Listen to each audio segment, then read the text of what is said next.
Bismillahirrahmanirrahim. Assalamualaikum warahmatullahi wabarakatuh. Alhamdulillah wassalatu wassalamu ala nabiyyina Muhammadin sallallahu alaihi wa ala alihi wa ashabihi ajma'in, amma ba'd. Alhamdulillah, rahman wa rahmakumullah jami'an. Kesempatan yang indah kita berjumpa untuk kesekian kalinya dan dalam safari dakwah,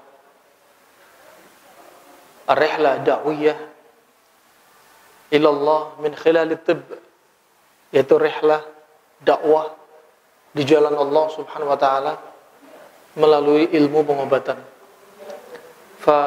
Sebagaimana kami ulang-ulang bahwasanya Allah Subhanahu wa taala tidak akan menurunkan penyakit kecuali Allah turunkan padanya obat. Sebagaimana hadis riwayat Imam Bukhari, ma anzalallahu da'an illa anzalallahu syifaan. Ditambah oleh riwayat Imam Ahmad, alimahu man alima wa jahilahu man jahilah. Taulah orang yang tahu dan tidak taulah orang yang tidak tahu. Dan sekali lagi Imam Bukhari sendiri meriwayatkan ilmu tentang pengobatan dalam Kitabul Mardha, Kitabut Tibb, dalam Sahih Bukharinya diriwayatkan sekitar 120 hadis. Menunjukkan bahwasanya Imam Bukhari juga meriwayatkan ilmu-ilmu pengobatan yang datang dari Nabi SAW. Dan ilmu-ilmu tersebut yang dikenal dengan Tibbun Nabawi ini setelah dijadikan kitab tersendiri oleh para ulama setelahnya, setelah Imam Al-Bukhari, menjadikan atau bagian dari cabang ilmu syar'i. Bahkan disebutkan oleh Muhammad bin Muflih masuk dalam konteks ayat al-yawma akmaltu lakum dinakum wa atmamtu alaikum ni'mati wa raditu lakumul islam madinah. Juga masuk dalam konteks hadis man salaka tariqan yaltamisu fihi ilman sahhalallahu lahu bihi tariqan ilal jannah. Maka ilmu ini juga termasuk ilmu syar'i. Dalam kesempatan kali ini, judul kita kali ini, kita buat tema dengan judul yang mungkin akan membuat Anda pusing dalam penjelasannya. Tapi Imam Bukhari sudah menjelaskan dalam sahihnya. Diriwayatkan dalam hadis, dalam Al-Adab Al-Mufrad, disahkan Syekh Al-Albani juga. Juga diriwayatkan Imam Ahmad dalam musnadnya. Juga Imam Muslim dalam sahihnya. Begitu pula Al-Hafidz Ibnu Hajar menyebutkan tentang syarah dari apa yang disebutkan oleh Imam Bukhari. Kita ingin tadabburi satu pembahasan ini dengan tema Bismillah. Dengan tema uap racun dalam tubuh. Sebagian besar manusia melewati pembahasan ilmiah tentang uap racun. Ternyata para ulama sudah membahas. Bahkan hadis Nabi SAW sudah disampaikan. Dan sebagian para ulama salaf yang mereka mendalami ilmu pengobatan juga menyebutkan seandainya umat manusia mendalami ilmu pengobatan ini terkait makanan minuman, niscaya al-mustashfayat wal-iyadat, klinik dan rumah sakit akan menjadi sepi dari orang sakit. Kenapa? Karena mayoritas penyebab penyakit adalah makanan. Ketika mereka memperbaiki makanan, saat itulah mereka jauh dari penyakit. Sehat sakit dengan takdir Allah Subhanahu wa taala, tapi kitalah yang menyerumuskan diri pada sebab. Kemudian alhamdulillah jami'an, Anda perhatikan pula di zaman sekarang. Semakin banyak jenis makanan, variasi makanan, maka saat itu semakin banyak orang yang sakit dan semakin banyak tempat-tempat untuk berobat dan fasilitas pengobatan. Sekarang kita akan kupas melalui metode penjelasan papan tulis, karena penjelasan kali ini agak perlu konsentrasi dan juhud yang lebih, ya, upaya antum lebih untuk memahami apa yang telah disebutkan oleh para ulama di masa silam.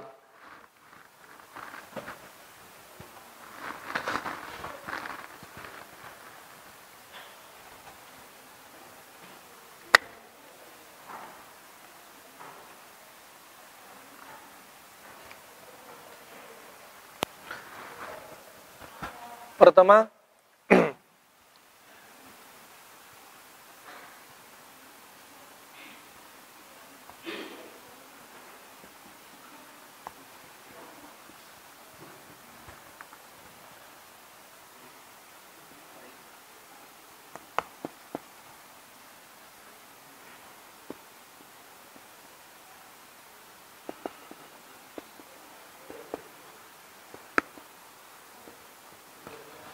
kita tadabburi ya.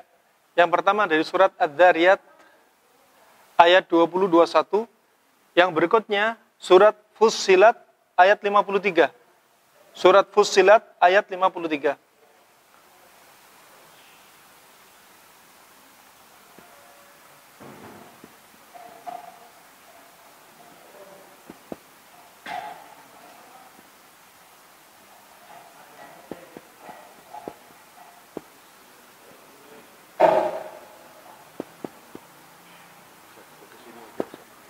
Oh, baik. Atau anak pegang. Baik, gini rakyatnya. Salah.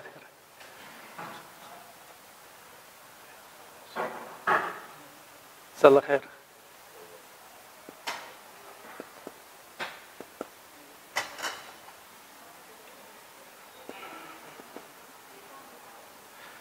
Ini perhatikan yang pertama surat Fussilat, surat Adz-Dzariyat 20, 21 dan Fussilat ayat 53.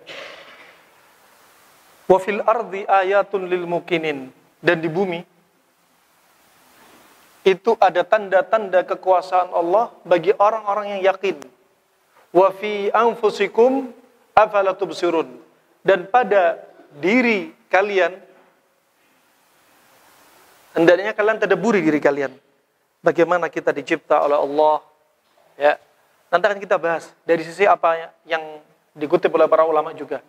Sanurihim, akan kami tunjukkan tanda-tanda kekuasaan kami fil afaqi, di semua wilayah bumi. Di semua wilayah bumi. Wa fi anfusihim, diri mereka. Hatta yatabayyana lahum annahul haq, sampai jelas bagi mereka bahwasannya Al-Qur'an itu adalah hak. Yuk kita bahas sekarang. Kita lihat di sini ada bicara bumi, yang di sini bicara diri kita. Di bumi kita perhatikan. Allah ciptakan di bumi ini dari apa? Makanan, minuman, udara, hewan, tanah, air, ya, dan seterusnya. Dan tadabburi diri kita, diri kalian, diri mereka. Tadabburi. Untuk apa kita dicipta? Untuk apa kita dicipta? Tentunya apa? Wa ma khalaqtul jinna wal insa illa liya'budun. Kemudian bagaimana kita dicipta?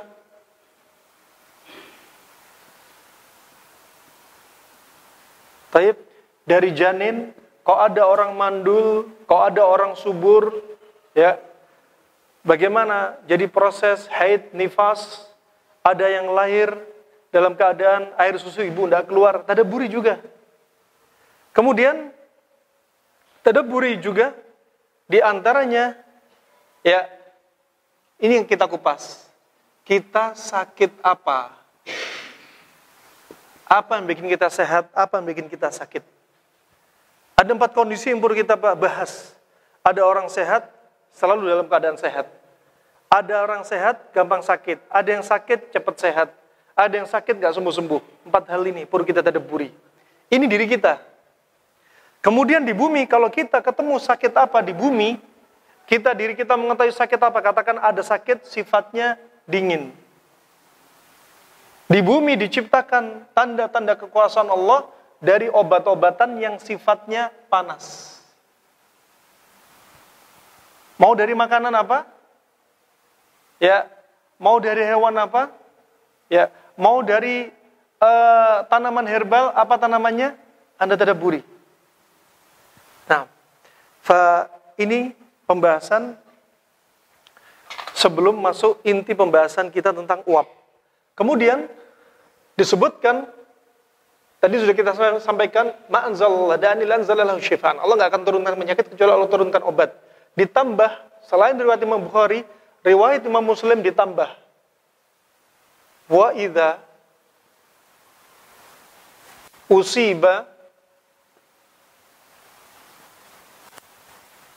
ad-dawa'u da' bara'a biidznillah. Kalau ya di sini cocok. Kalau sudah obat cocok dengan penyakitnya, maka akan sembuh dengan izin Allah.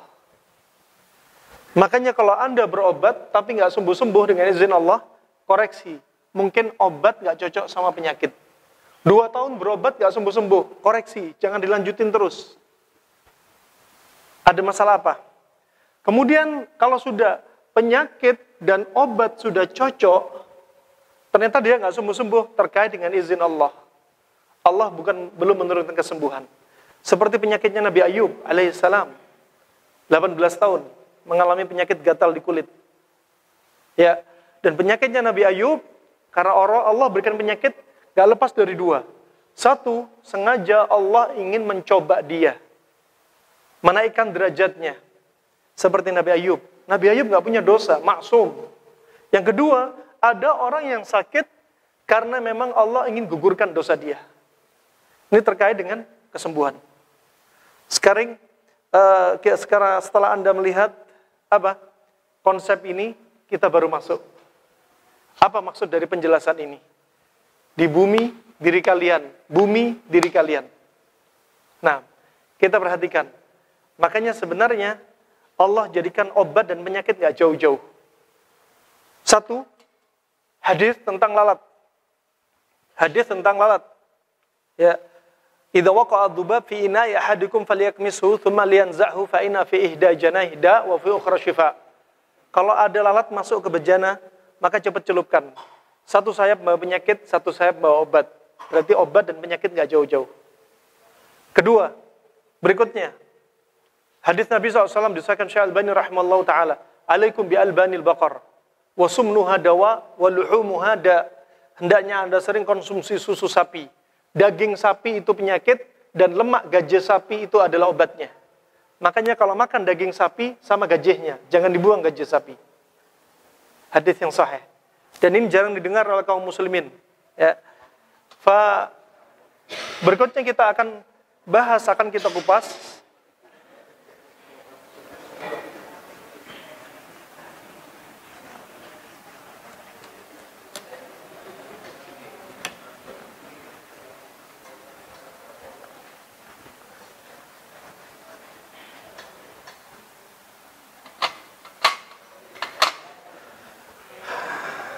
Kita tadi sudah bahas judul dari kajian kita kali ini, uap racun dalam tubuh. Uap racun dalam tubuh. Ya. Karena penjelasan sangat panjang, kita bagi menjadi 2 papan tulis. Yang pertama, Ibnu Qayyim sebutkan dalam Zadul Ma'ad fi Hadi Khairil Ibad, ya, atau dalam kitab Tibbun Nabawi, Ibnu Qayyim rahimahullah sebutkan ada 3 kaidah pengobatan di dalam Al-Quran yang tersirat dalam Al-Quran, kata beliau. Di dalam awal-awal kitab. Yang pertama, beliau sebutkan yaitu hifdzus sihah. Menjaga kesehatan.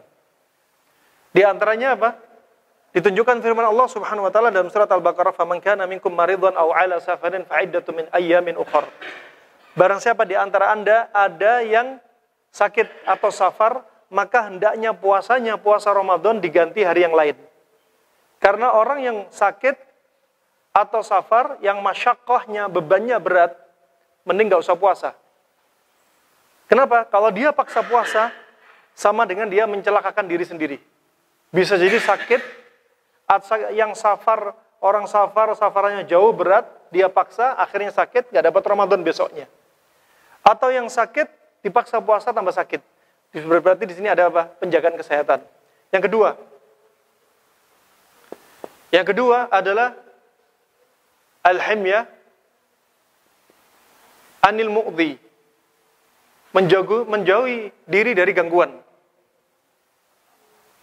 Ibnu Qayyim menjadikan bahan tadabbur. Kita bukan berdalil, karena beda berdalil dan menjadikan bahan tadabbur sebagai konsep, mengambil ayat-ayat Al-Quran. Di antaranya dia mentadabburi firman Allah Subhanahu wa taala, "Wa yas'alunaka 'anil mahid qul huwa adzan." Ketika engkau wahai Muhammad ditanya tentang darah haid, katakan darah haid itu adalah najis, kotor. Makanya orang laki-laki jangan mendatangi kotoran. Ketika wanita haid, gak boleh laki-laki mendatangi istrinya dalam kondisi haid atau nifas. Atau juga mendatangi duburnya. Permisi akramakumullah. Termasuk apa? Kalau laki-laki ketemu laki-laki, namanya liwat kubro.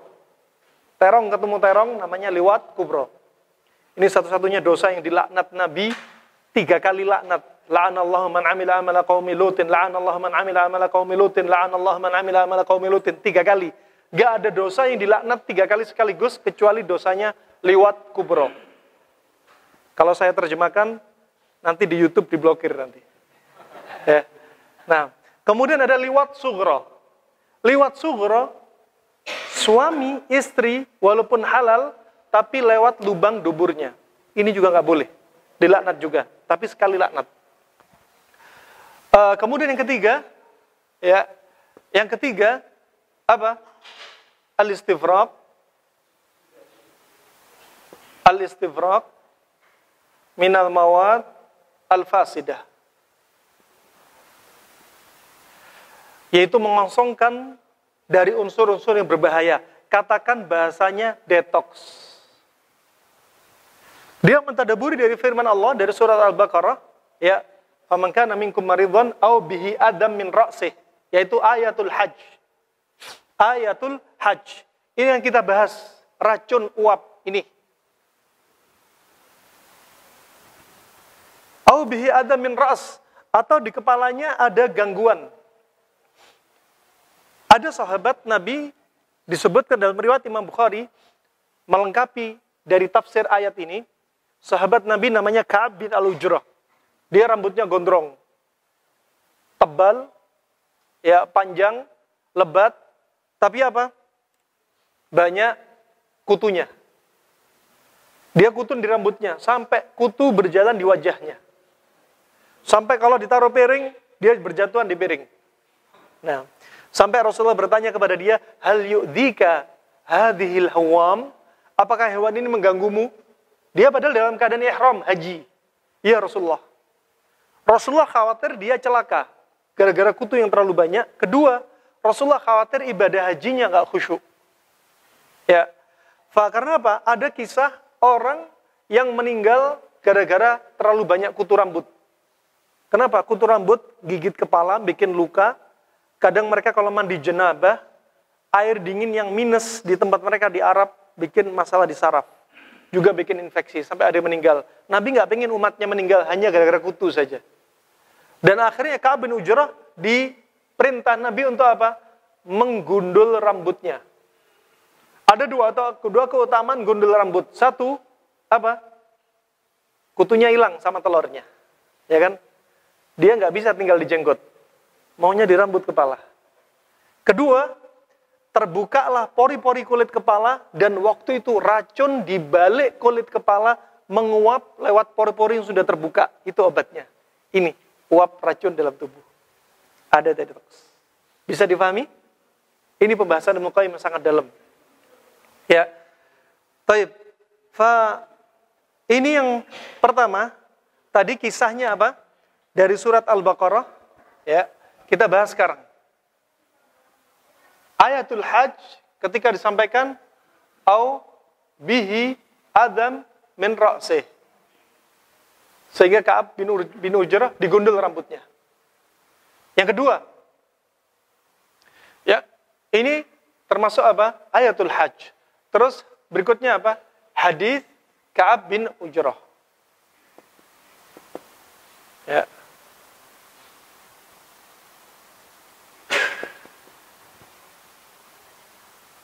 Ini sebagai bantah tadabbur. Yang ketiga, hadis terkait apa?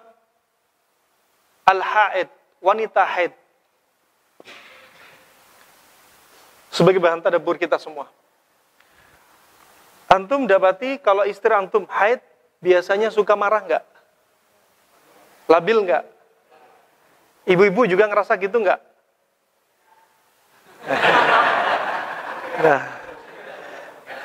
Nah, fa subhanallah, wanita haid ini tubuhnya dalam kondisi panas. Dibuang darahnya lewat bawah. Anda perhatikan kalau ada wanita nggak haid, lihat keluarnya apa? Ada benjolan di tubuhnya. Kenapa? Darah harusnya dibuang tapi nggak dibuang. Akan menimbulkan stagnasi peredaran darah. Ya, dan benjolan akan muncul di mana lokasi terjadi sumbatan. Mau di rahim, payudara, ketiak, di leher, ya, di serviksnya, permisi akramakumullah, ya, di mana terjadi sumbatan-sumbatan. Makanya penting wanita itu memang harus haid. Yang kedua, kalau panasnya dari atas dibuang di mana? Ini, kulit kepala. Ya, di balik kulit kepala. Makanya di antaranya, kalau Anda perhatikan, bersucinya wanita haid, mandi janabah, sama nifas, sama apa enggak sama? Sama, ya kan? Sama. Cukup dengan air kan? Ya, diguyur, sempurna dengan wudhu lebih sempurna. Iya apa enggak? Ada satu hadis yang dilupakan oleh kaum mukminat, muslimat. Hadis riwayat Imam Bukhari. Ketika wanita haid, dan ini sudah sah, dengan air sudah sah kata Syekh Ibnu Utsaimin. Tetapi ada riwayat Imam Bukhari yang kalau dilakukan akan menjadi apa? Ahsan wa ahsan. Bagaimana caranya? Ketika bersuci dari haid, ditambah menggunakan daun bidara yang ditumbuk, kemudian diletakkan di kulit kepala, kemudian disebutkan Nabi apa? Yudzallik bikuwah, dipijit dengan kuat. Daun bidara untuk mendinginkan panas di balik kulit kepala. Ya, dan daun bidara untuk mendetoks kepala. Kemudian daun bidara ini menguatkan akar rambut. Makanya tak heran banyak wanita haid, setiap haid rambutnya rontok. Wanita dikatakan diagnosa rambutnya rontok parah. Kalau satu hari rontoknya 100 rambut. Ada yang pernah hitung ibu-ibu? Jumlah rambut kita berapa? 300.000 rambut. Ada yang mau coba hitung? Silakan hitung. Nah, wah ini subhanallah, ini rambut seluruh tubuh kita. Nah, wanita haid terkadang rambutnya rontok. Kenapa? Panasnya ini. Makanya daun bidara untuk menguatkan. Daun bidara untuk menguatkan akar-akar rambut dan masuk dalam pori-pori. Maka di sini berarti apa? Di antaranya ada yang perlu didetoks di kepala. Termasuk racun. Ya. Kemudian berikutnya, Ibnu Qayyim menyebutkan orang yang kena kutu rambut. Ini qaulnya siapa? Qaulnya Ibnu Qayyim. Orang yang kena kutu rambut, itu pakai apa? Auraq as-sidr. Dan apa? An-nabak. Untuk orang yang punya kutu rambut dan telurnya, hendaknya pakai daun bidara dan buah bidara. Daun dan buahnya ditumbuk, diletakkan di kepala. Campur air dikit, dipijitin, taruh di kepala. Selesai sampai di sini, kita lanjut.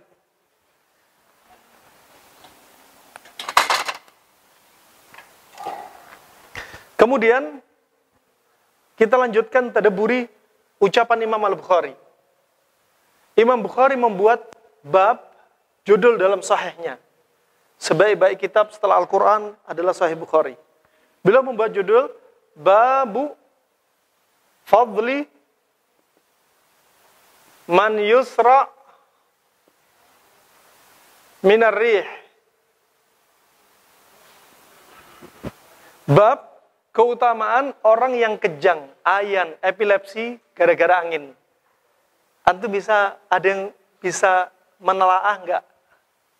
Nebak bisa enggak apa maksud Imam Bukhari menjelaskan hal ini? Bab epilepsi kejang gara-gara angin.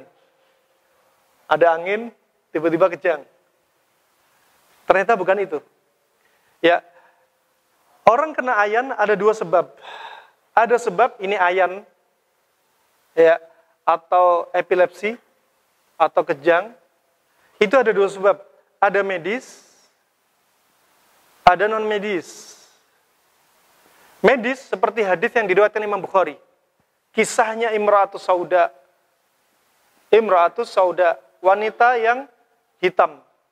Datang kepada Nabi, ya Rasulullah, ini Isra. Ya Rasulullah, aku mengalami ayan, kejang-kejang. Ya, bisakah engkau doakan kepada Allah agar aku disembuhkan? Ya. Kemudian apa kata Nabi SAW?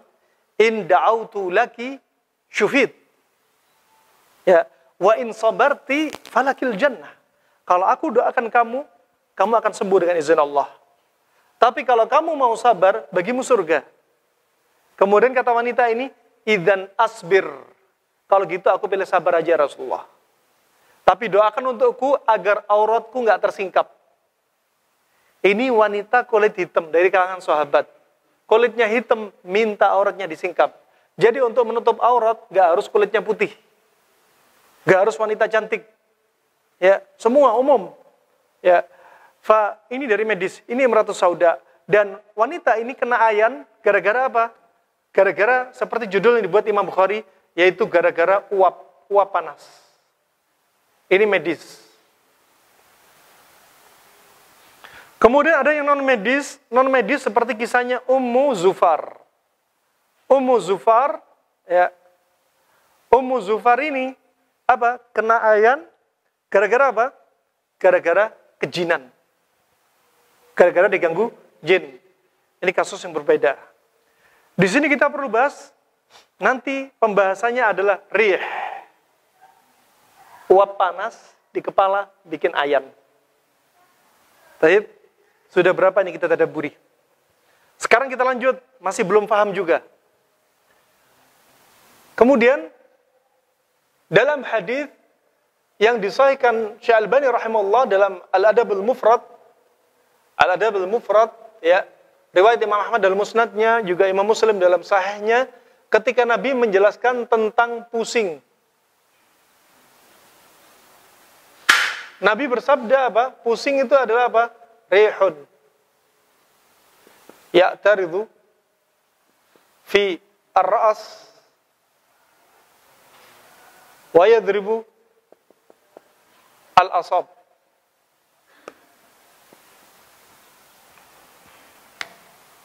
Nah, bahasanya mulai agak ruwet. Pusing dari Abu Hurairah radhiyallahu an, bahwa Nabi bersabda ketika Nabi ditanya orang Badu, apa itu pusing?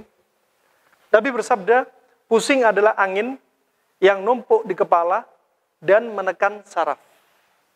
Sekali lagi, ini ada kata-kata angin. Angin lagi.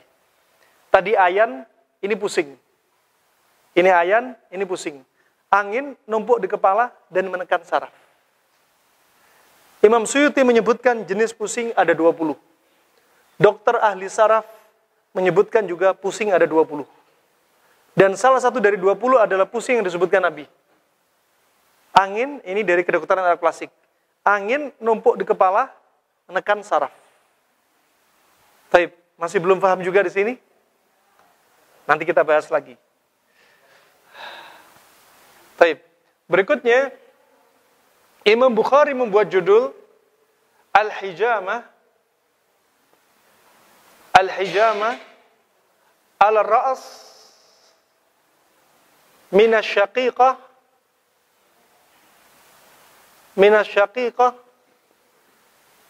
wasuda'. Baik, lanjut lagi. Berbekam di atas kepala gara-gara kasus syaqiqah.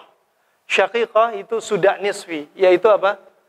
Pusing sebelah atau migren atau pusing. ad-dauron. Ad-dauron.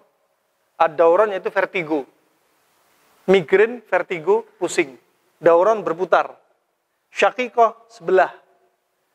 Pusing, ya pusing, ya pusing. Tidak seperti berputar atau bukan sebelah. Baik, bisa sudah mulai nyambung sampai di sini? Belum nyambung, kita lanjutin.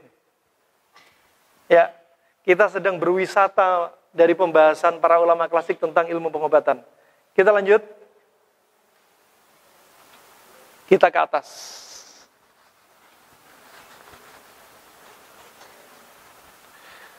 Berikutnya Imam Bukhari membuat judul juga dalam sahihnya. Membuat judul dalam sahihnya. Ya. Beliau buat judul bahwasanya apa? Al-hijama ala ra's. Bekam di atas kepala. Bekam di atas kepala menunjukkan apa? Menunjukkan pusing ini ada masalah angin uap, makanya dibekam kepalanya, di balik kulit kepala dan kepala uapnya keluar. Bisa difahami? Kalau tadi pakai herbalnya apa? Bisa. Nah, daun bidadar sama buah bidara. Nah, ini menunjukkan apa? Imam Bukhari paham. Bekam di kepala. Pada pusing, pada migrain, ditambah Ibnu Qayyim pada dauron. Baik, kita lanjutkan. Sekarang, Imam Bukhari membuat judul Babu al-Ithmid. Dalam judul yang panjang. Bab dari batu ithmid yang digunakan celak mata. Ya, apa kaitan celak mata ithmid sama uap? Lagi kita kupas. Disinilah Al-Hafidh Ibnu Hajar menjelaskan dalam syarahnya. Ya, menjelaskan dalam syarahnya. Sekarang kita mulai kupas. Baik. Sekarang kita kupas kata Al-Hafidh Ibnu Hajar, ini uap. Uap panas atau angin.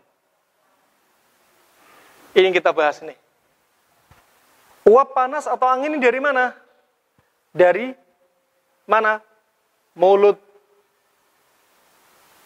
Kemudian perut. Kemudian perut. Jadilah uap panas atau angin. Uap panas atau angin. Apa kata Al-Hafidh Ibnu Hajar? Kok bisa jadi uap panas atau angin? Uap panas atau angin ini terjadi kenapa? Kata beliau, limtilai ahadil akhlat. Kenapa? Karena bercampurnya salah satu sifat makanan di dalam tubuh. Contoh, Anda sering konsumsi makanan panas, lembab, ketemu panas, lembab. Ini salah satu sifat, numpuk. Panas lembab kita kasih contoh di negeri kita. Ayam sama nasi. Ayam panas lembab, nasi panas lembab. Ya, sekali lagi, ini halal. Nggak terkait haram atau makruh. Silahkan, nggak masalah. Kalau Ibnu Muflih mengatakan ini halal, tapi kalau terus-menerus kombinasi satu sifat ini dilakukan, jadi makruh. Kenapa? Karena kalau makanan satu sifat sering dikombinasi, sama dengan Anda menjerumuskan diri pada penyakit. Dan itu menjadi makruh. Bisa dipahami? Aslinya halal. Kalau terus-menerus Anda jerumuskan diri Anda pada hal seperti ini, jadinya makruh. Ini yang menyampaikan Muhammad Ibn Muflih dalam kitabnya Al-Adab Asy-Syar'iyyah. Ya. Adapun yang lain mengatakan tidak sampai makruh. Tetapi mereka ahli pengobat mengatakan makruh karena mereka yang mendalami ilmu ini. Kemudian contoh, Anda sering makan malam di luar jam-jam makan malam di mana pencernaan nggak maksimal untuk mencerna. Tabiatnya, ritmenya tubuh kita, katakan di negeri kita, jam 8, jam 9, dia mulai istirahat. Kalau Anda makan, mau makan buah, mau minum air, mau makan makanan yang lain, ya, akhirnya masuk dalam perut, nggak dicerna, akhirnya jadi apa? Pembusukan dan jadi uap juga. Bisa dipahami? Tapi kalau nanti malam dapat undangan lain cerita ini. Nah, baik, kita lanjutin. Kita lanjutkan. Uap panas ini yang berasal di perut, kalau naik, kata Al-Hafidz Ibnu Hajar, kalau naik ke kepala, jadilah, kata Al-Hafidz Ibnu Hajar, jadilah pusing. Ditambahi oleh Ibnu Qayyim, kalau naik ke kepala, jadilah al-liqwah wal falij. Apa? Stroke. Kemudian apa? Bel palsi, muka merot. Ini pembahasan ulama klasik ya. Makanya, ana pernah dapat waktu itu obat dari Cina untuk orang stroke. Orang Cina juga melihat sebabnya stroke, salah satunya juga uap yang menumpuk di kepala. Kita lihat pakai bahasa Cina, kita terjemahkan dalam kamus Cina, ternyata ada yang kandungannya mengandung apa? Liver atau limpanya ular. Menurut mereka liver atau limpanya ular itu untuk mengusir uap dalam tubuh termasuk di kepala. Kalau kita selama ada yang halal, kenapa pilih yang haram? Nah, kepala. Kemudian kalau didorong ke mata, yuhditsu ar-ramat, akan menimbulkan apa? Konjungtivitis. Infeksi pada mata. Kalau uap ini didorong ke hidung, ya, yuhditsu az-zukam, pilek. Wa in dafa'a ila liha, kalau didorong ke anak lidah bahasa kerennya ufula, akan menimbulkan apa? Khannan. Khannan termasuk masalah tenggorokan dan suara ngorok. Kalau didorong ke paru-paru, ya, in dafa'a ila ri'ah, yuhditsu an-nazlah, infeksi saluran pernafasan. Kalau didorong ke jantung, in dafa'a ila al-qalb, kalau didorong ke jantung, yuhditsu asyausah, nyeri pada jantung. Ini uap beracun dalam tubuh. Antum pernah dengar kasus angin duduk? Ya, angin duduk rata-rata kena siapa? Profesinya apa? Sopir, tambah lagi. Security, tambah lagi. Kalau Anda perhatikan, kenapa terdampak kepada mereka profesi yang seperti ini? Kenapa? Karena mereka mempertahankan mata mereka untuk terjaga dan melek. Sambil nyetir, biar nggak ngantuk, ngopi, ngemil buah, cemilan, gorengan, ya minuman bersoda, semua dipaksa. Melek, semua dipaksa masuk. Akhirnya di perutnya blended, nyampur, timbullah uap panas. Uap panas tadi nyampe ke jantung, nyeri pada jantung, padahal penyebabnya ringan. Sampai sesek, ngap, sampai bisa meninggal. Kasus ringan sebenarnya, tapi apa? Berat bagi mereka yang nggak tahu caranya. Makanya sehat itu mudah, sehat itu murah. Yang mahal apa? Hidayah, istiqomah, dan jannahnya. Itu rahmanakumullah jami'an. Sama ibu-ibu juga gitu ya. Sehat itu mudah, sehat itu murah. Yang mahal itu apa? Taatnya Anda pada suami Anda. Nah, ini rahmanakumullah jami'an. Perlu kita tadabburi. Ya, dari sini kita tahu berarti apa?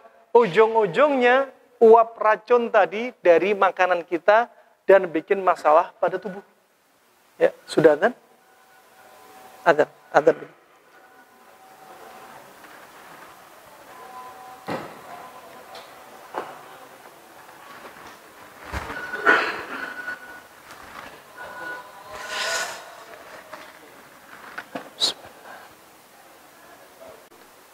Di antaranya disebutkan juga Nabi SAW biasanya 3 kali nafas atau 3 kali teguk. Ya. Di sini ada juga hikmah. Disebutkan Ibnu Qayyim dari hadis Nabi ini hikmah. Makanya kalau kita minum, contoh nih kita minum, sudah kita lalui dalam pertemuan sebelumnya sepertinya. Contoh, kita minum 1 gelas ini nggak harus 3 kali teguk. Ya kalau gelasnya kecil, kalau gelasnya 500 cc, 3 kali teguk, ya kelempokan nanti. Nah, jadi 3 kali teguk, baharinya 3 kali teguk. Contoh, bismillah. Ini 1 kali teguk. Ya. Coba perhatikan ketika Anda minum Satu kali teguk, air turun, akan ada sensasi udara naik ke atas. Al-bukhar keluar. Ya, kalau kita minum sekali teguk, contoh, satu gelas sekali teguk, ya, sekali nafas. Akhirnya apa? Air turun terus, hawa nggak naik-naik. Sehingga apa? Kata Ibnu Qayyim, sayuhditsu al-amrad al-khabithah. Akan menjadikan penyakit yang menjijikkan. Yaitu apa? Uap atau al-bakhar juga apa? Akan numpuk di dalam perut. Nah, uap tadi masuk dalam pembahasan ini juga. Coba.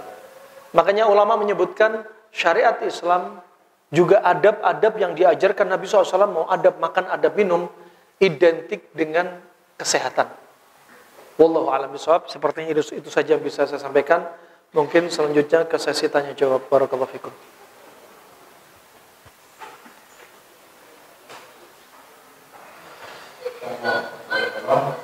Terima kasih atas penjelasan. Waktu sesi tanya jawab pada jamaah dipersilakan.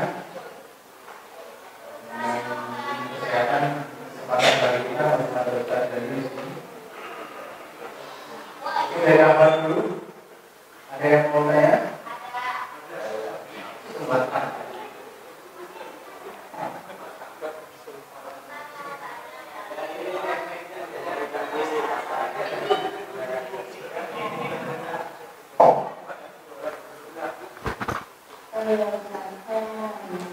Itu kan tadi jelasin ya, kalau emang tidak gimana ya, tidak diajarkan barang konsumsi sesuatu yang tinggi. Tapi secara medis ya saya pelajari, mau sedikit apapun minumannya, mau sepanas apapun minumannya, nyampe di lambung itu akan dinetralisir oleh lambung. Jadi meskipun minum air dingin nyampe di lambung, dia akan turunnya akan netral gitu. Karena kan di lambung itu ada kayak asam klorida dan suhu tubuh itu juga akan menyesuaikan semua makanan yang masuk. Itu gimana Ustaz? Gimana ya? Kayaknya si penanya asli Jember nih kayaknya. Ada sedikit nada Maduranya gitu. Masya Allah. Alhasil, ini pembahasan para ulama kedokteran Arab klasik, bahkan Imam Syafi'i, Ibnu Qayyim, juga ucapan Imam Al-Ghazali dalam Ihya Ulumuddin, kemudian dirangkum oleh Ibnul Jauzi dalam Minhajul Qasidin, dirangkum lagi oleh Al-Maqdisi, disaring kitab ini menjadi kitab yang siap dicerna oleh semua kaum muslimin, menjadi Mukhtasar Minhajul Qasidin. Ketika ditanya, mereka sebutkan lambung kita itu layaknya panci. Lambung kita layaknya panci. Ketika mereka melihat hadis Nabi apa? Ma mala'a adamiyun wi'a'an syarran min batan. Gak ada yang memenuhi anak Adam yang lebih buruk dari wadahnya ini. Jadi lambung kita diibaratkan wadah, katakan panci. Ya. Kemudian panci ini ulama zaman silam loh ya. Sudah membahas begitu detail. Dengan sedikitnya fasilitas mereka, tapi mereka dengan taufik dari Allah, kemudahan dari Allah, ya, dibukakan ilmu, juga ilmu pengobatan selain ilmu agama. Dan lambung ini misalkan seperti panci. Penutupnya panci bagian atas namanya esofagus. Penutupnya panci bagian bawah namanya famul mi'dah atau sphincter pylori. Dan disebutkan dalam hadis ini, ya, hadis riwayat Tirmidzi ketika melanjutkan hadis ma mala adamin wa an syarra min batan bihasbi ibni adam ukhlatin hatta yukimna sulbah. Cukuplah anak Adam itu makan beberapa suap sampai tulang punggungnya tegak. Jadi menurut Ibnu Qayyim, martabatul hajah, kebutuhan makan primer manusia adalah makan beberapa suap sampai tulang punggung tegak. Gak harus 4 sehat 5 ajib. Berikutnya dilanjutkan hadis, fa in kana la mahalah, kalau ternyata nggak cukup, dia ingin nambah. Maka kata Ibnu Qayyim, inilah kebutuhan makan sekunder. Martabatuz ziyadah. Fa thuluthun li ta'ami wa thuluthun li syarabi wa thuluthun li nafasih. Sepertiga untuk makanan, sepertiga minuman, sepertiga nafas. Kita jelaskan dari papan tulis insyaallah.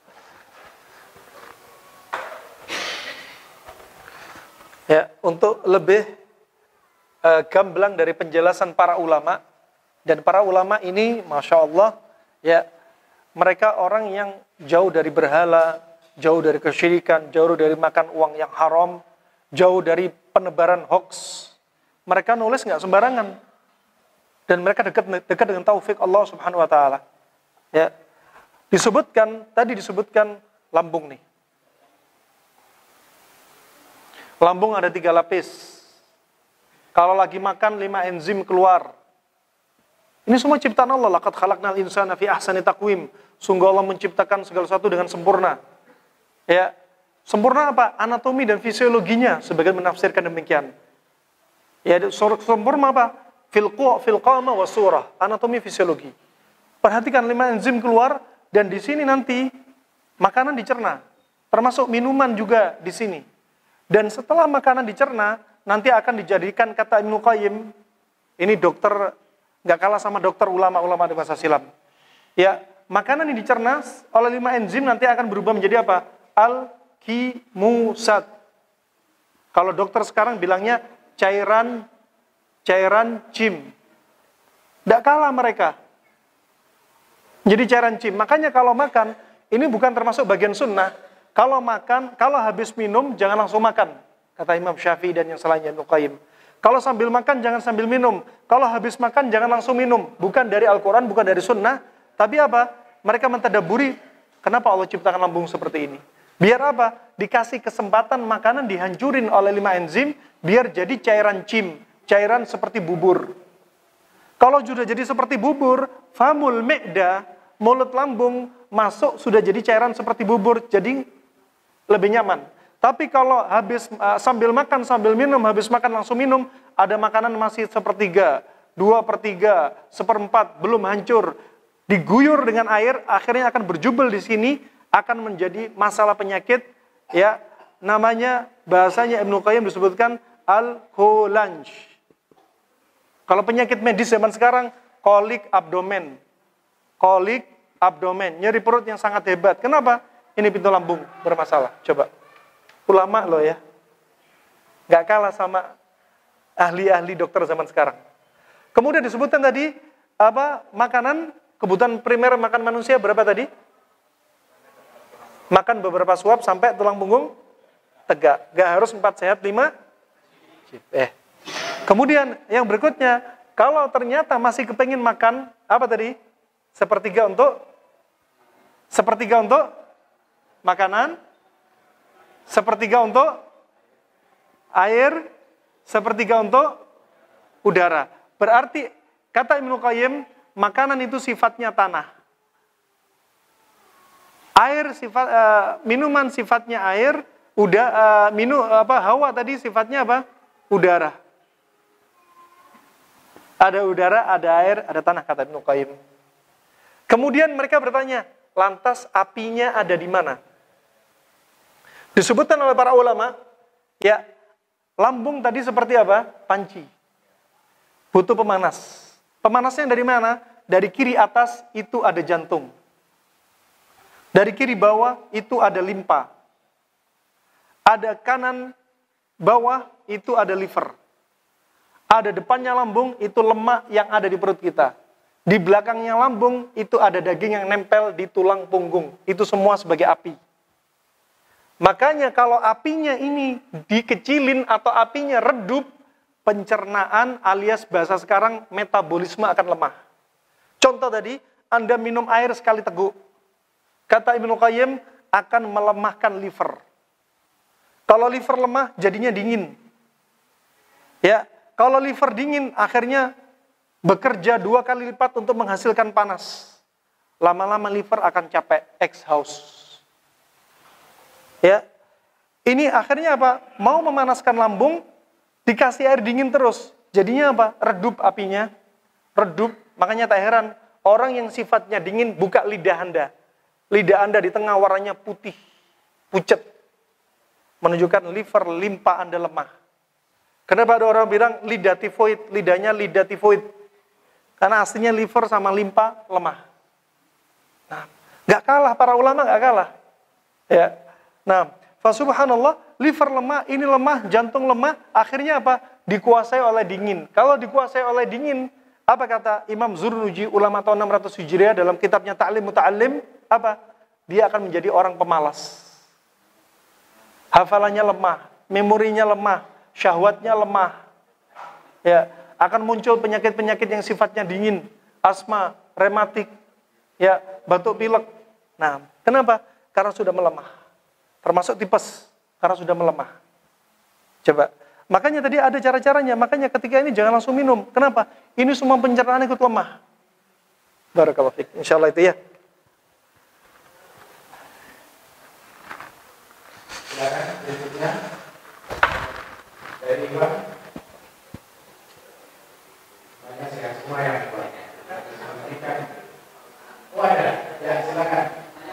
Mengenai apa tadi yang berbicara untuk mempersiapkan terus itu berapa lama prosesnya, berapa kali bisa Nah, diamkan atau gimana itu sampai nah, barakallahu fiik. sama ini yang sama diramu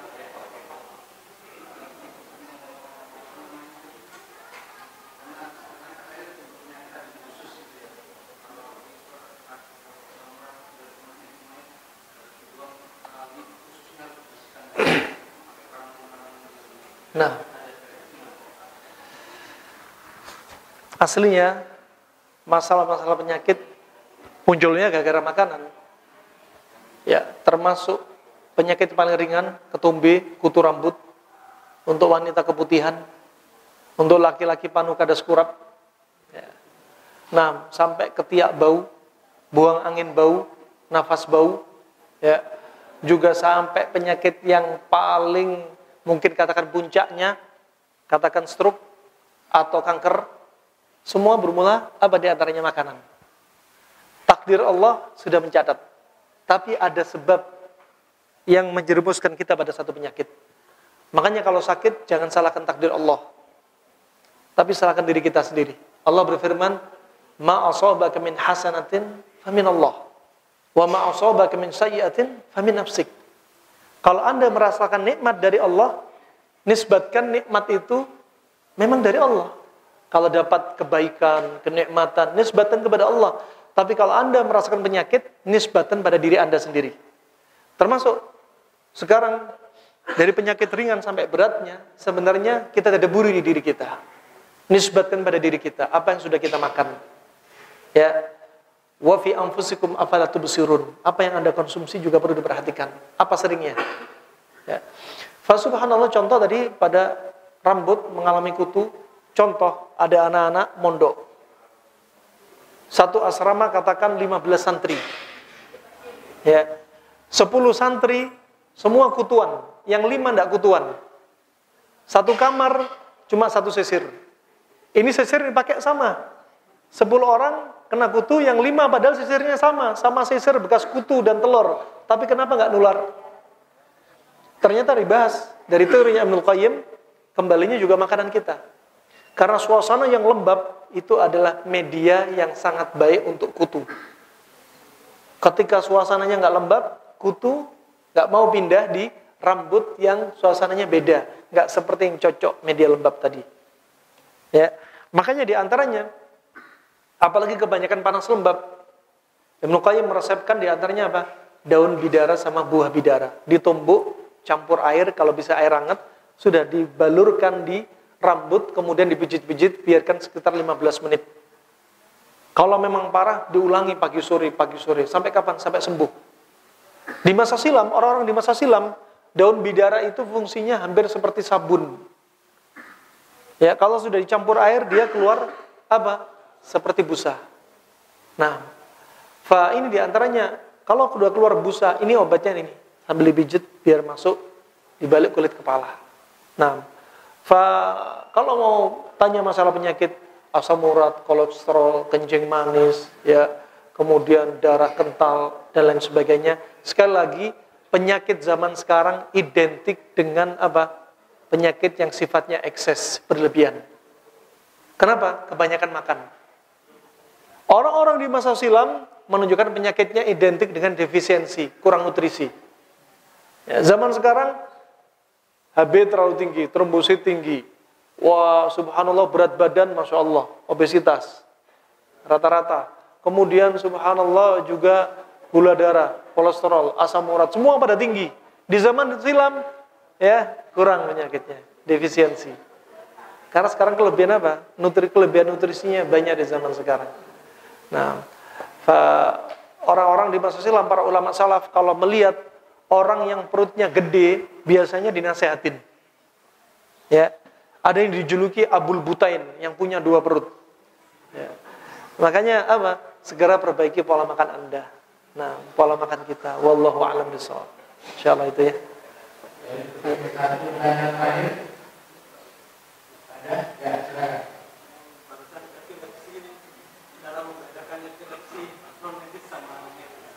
Cara membedakan epilepsi medis sama non medis, ya.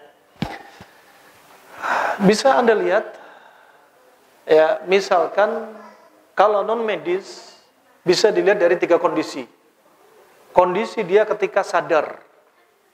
Ketika sadar, ketika sholat, dia sering ada reaksi.